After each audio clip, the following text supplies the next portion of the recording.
All right, today we are diving headfirst into the incredible opening scene of one of the most important texts ever written, the Bhagavad Gita.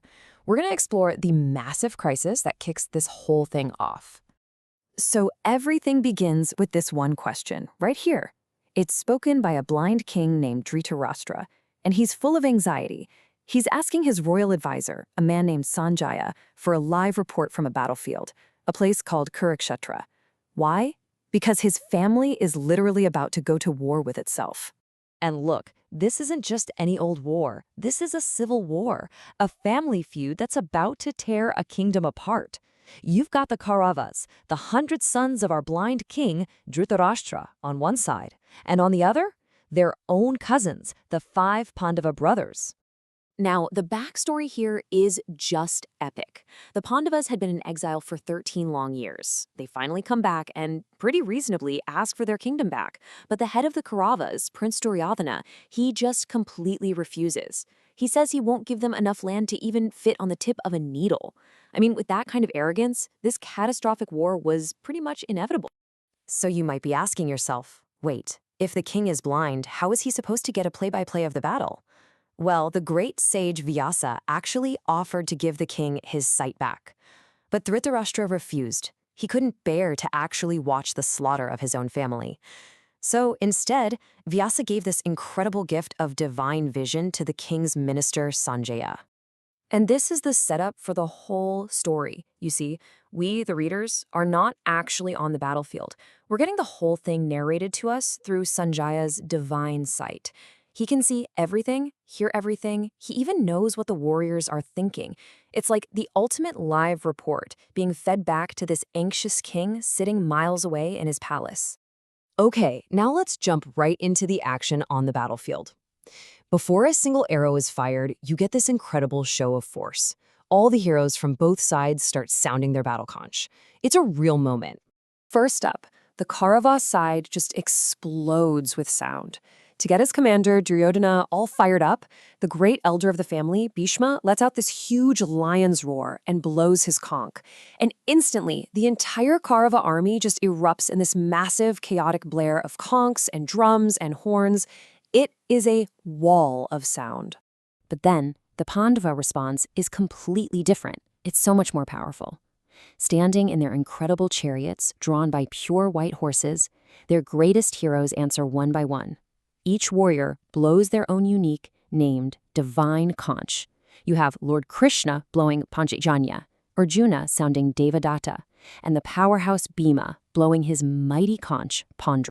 And here's the kicker. That massive noise from the Kauravas, it had zero effect on the Pandavas. But this sound, this series of divine blasts from the Pandavas, it's described as a terrible, thunderous sound that echoes through heaven and earth, and it literally shatters the morale of their opponents. It's a sign of righteousness, of divine favor, and it strikes pure terror into the hearts of the guys who stole the kingdom. Okay, so right in this moment, with the armies poised to attack, the greatest warrior of the Pandavas, Arjuna, who by the way has the emblem of the monkey god Hanuman on his banner, he makes a fateful request. He turns to his charioteer, who happens to be none other than Lord Krishna himself, and tells him to drive out into the no-man's land between the two armies. He wants a good, long look. He wants to see exactly who these people are who are so eager to fight him. And this is the moment where everything turns. Krishna does exactly what Arjuna asks. He drives that magnificent chariot right into the middle of the field, pulls up directly in front of the Kaurava leaders, the great Bhishma and Drona, and he just says, "Behold, Arjuna, all the Kurus assembled here." But when Arjuna looks, what he sees isn't just a faceless enemy army. It's not just a collection of soldiers he can easily cut down. No, what he sees is something else entirely. He sees his own family. It's a family reunion on a battlefield. He sees his granduncle Bhishma, the man who basically raised him. He sees his beloved teacher Drona, the man who taught him everything he knows about archery. He sees uncles, cousins, even his own sons and grandsons in the ranks, friends, all of them standing there ready to kill and be killed. And he realizes he is the one who has to kill them. And that realization it shatters him. This incredible, peerless warrior, the hero of the entire epic, just starts to physically break down. He says his limbs are growing weak. This wave of overwhelming pity and grief just washes over him. He feels his mouth go dry. The sheer horror of what he's about to do, slaughter his own relatives, is becoming unbearable. He's completely overcome. His whole body starts to tremble, his hair stands on end, and his legendary bow, the Gandiva, a gift from the gods, it literally slips right out of his hand. He can't even hold his weapon anymore. And this is the heart of the crisis, right here. The hero of the story, the man the entire war depends on, has completely collapsed. His mind is reeling, and he can't even stand up straight. And all of this happens before a single arrow has been shot. He is just utterly defeated by his own compassion. He throws aside his bow and arrows, sinks down into the seat of his chariot, and makes this absolutely stunning declaration to Krishna. He just says, "I will not fight." So that leaves us with this incredible dilemma.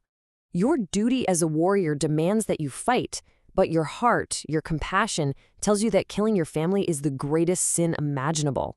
What do? The stage is now perfectly set for Krishna's profound answer.